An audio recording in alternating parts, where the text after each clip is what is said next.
અને આજે આટલા મોટી સંખ્યામાં આખા શહેરની અંદર મેં ગુજરાતની અંદરમાં આજે અમારા ઉમેદવારોએ નોમિનેશન કર્યું છે અને તમામના મોટાભાગે અમારા ક્લિયર બધા ફોર્મ પાસ થઈ ગયા છે અને તમામ અમારા ઉમેદવારો તરફથી અને અમારા પાર્ટી પ્રોટોકોલ પ્રમાણે જે અમને આદેશ આપવામાં આવ્યો છે તે પ્રમાણે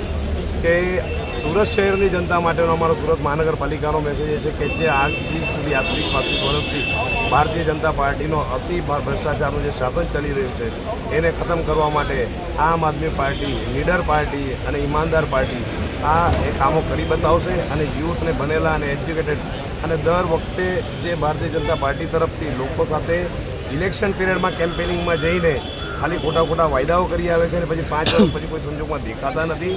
અને મેં તો ચોખ્ખો કહું છું કે ભારતીય જનતા પાર્ટીના મોટા ભાગે જે બી નગરસેવકો છે બધા રબર સ્ટેમ્પ છે,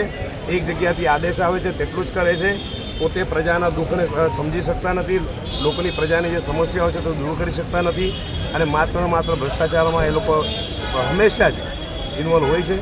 જેથી કરીને પ્રજાથી એક જ અપેક્ષા રાખીએ છીએ કે આ પરિવર્તનનો દોર શરૂ થયો છે. આમ આદમી પાર્ટી અને અમારા યુવા ઉમેદવારોને અને શિક્ષિત ઉમેદવારોને વધુમાં વધુ